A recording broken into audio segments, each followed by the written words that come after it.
beneath those beautiful flags 8 decades ago, Prime Minister Winston Churchill and President Franklin Roosevelt famously met on a ship in the North Atlantic to outline a vision for the free world after World War II.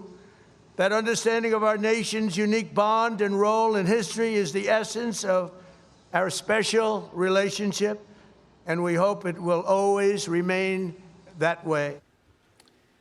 King Charles and Queen Camilla kicking off their 4-day state visit to celebrate the 250th anniversary of America's independence. But can President Trump and King Charles repair the special relationship? Welcome to The Big Money Show. I'm Brian Brenberg, along with my co-host Taylor Riggs, Dagan McDowell, and with us for the hour, Fox Business senior correspondent Charlie Gasparino and National Review columnist Carolyn Downey. Welcome to you both. Good to see you. Well, the U.S.-U.K. relations are tense. The issues? Trade, Iran, Ukraine, and Greenland, just to name a few. King Charles will address a joint meeting of Congress today, following in the footsteps of Queen Elizabeth II, who became the first British monarch to do so in 1991. The king is expected to focus on reconciliation and renewal. So, Caroline, I'll go to you first on this one. We've been talking a lot about the special relationship. Historically, undoubtedly, that's true, especially over the past many decades.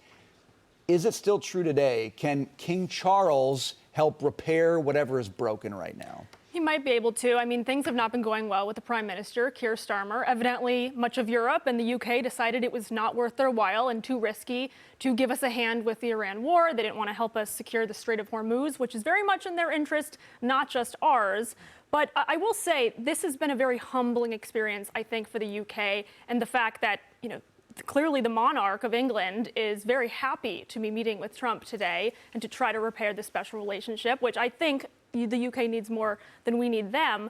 But I mean, this is a country that jails its own citizens for thought crimes. They literally will put people in prison for saying something that the government doesn't like. They do not at all endorse or defend the Western values that they were built on, from the Magna Carta to John Stuart Mills. I mean, this is a country that has really backtracked on its heritage and legacy as, like, you know, the kind of the building block of Western civilization.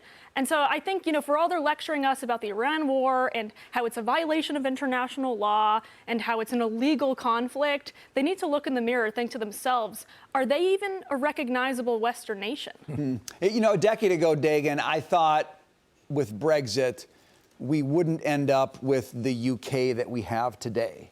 But we have the U.K. that we have today. Does that surprise you as much as it surprises me? And do you think there's some of that Brexit spirit left in this country, that they're maybe not as far gone as some people have said?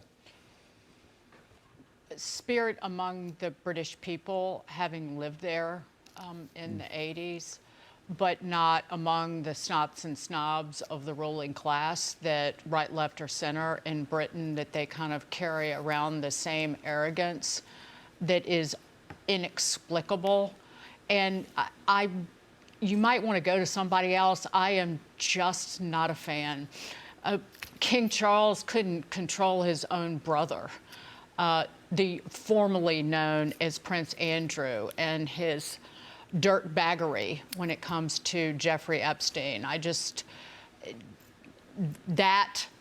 want our $40 million. That's the inflation-adjusted damage from the Brits burning the White House and other government buildings during the War of 1812.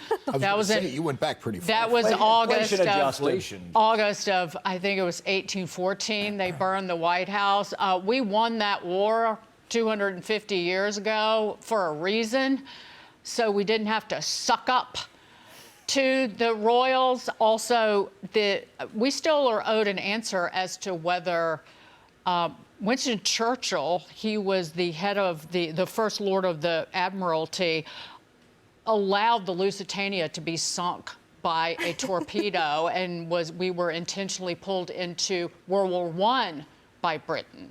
So I have a lot of issues with Britain. You're like testing my knowledge. Not an Anglophile. So, Dagan may not be setting the agenda for this meeting in the Oval Office. No, so the great friendship, this special relationship did Winston Churchill knowingly allow the we did Lusitania help- to be sunk we and did- pull us into World War I? We did help. We did work in unison to destroy Nazi Germany. Yes, okay. So very, very good. So thing. World War But- II, we could do a World War II debate. What I want to talk about is how special does this relationship need to be now, Charlie? So this, clearly the king is coming here and saying, I want to patch things up. Maybe as an American, you'd say, well, it's nice to see the king. I'm glad he came. I'm glad that they are celebrating our birthday this year, 250 years. He has no power, though. Okay, so that's what I'm saying. Maybe he has no power, and this is all a moot point. But even if he does hold sway in England, how much does that matter to America today and what our interests are vis-a-vis their interests? Does this matter, Charlie? Listen, this in of itself does not matter. I mean, if Britain was a functioning society, which it's clearly not anymore. I mean, if you're jailing people for saying certain words, which they do, if you have open borders where it's like people are just kind of coming in every day across the English Channel, and they're from all over the world, and the people don't like it, but the ruling class sneers at the people and allows this to happen. This is not a functioning country really right now. It's I don't know what it is right now. It's something out of left field. We don't need them. It would be great if this was run by Margaret Thatcher and this was England, a powerful country, a country which controls its borders, that is not run by a bunch of lunatic globalists on both sides. By the way, I don't know if Nigel Farage, I don't know all his politics, but that party that he's starting is, if you listen to the Trigonometry podcast, which I do, Two Brits, they talk about that party, in ascendancy, which offers a different way. I think until that happens, I think they're an asterisk right now for us. I mean, I don't think Trump cares. Listen, Trump likes stuff like this. Well, right? and he likes the king. I think he genuinely likes the king. He likes the pomp. He likes the fromp and frippery. Yeah, he likes the pomp and circumstance. Kind of interesting. He's half English, isn't he? Half. His mother was Scottish. All right, so he's got a little bit of that. Which he told. Did you hear the story he told about? His mother had a huge crush on Prince Charles when he was a young man. It was quite funny. That was. It was a very warm words, right? But, I mean, it was a very complimentary this is like word. what Trump. Trump likes the accent.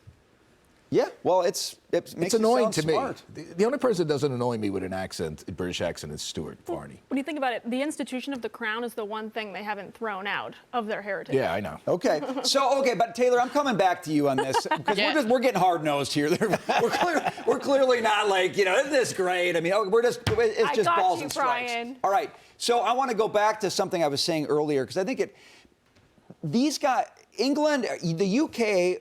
did the Brexit, okay, because they wanted to be less like Europe. That was the whole point. And Nigel Farage led that charge. And he led that charge. And there are a lot of people there who feel that way. I would say, and I think this is probably true of the panel, it feels like they're more like Europe today than ever before. So did Brexit backfire, or are they still in the early stages of making that? Do you have hope here? I will never forget that morning when they did the vote and they voted for Brexit. And I actually had so much hope for them because they were smart enough not to go on the euro. Maybe this was the thing. They were following our paths. We were the original Brexiteers. We led.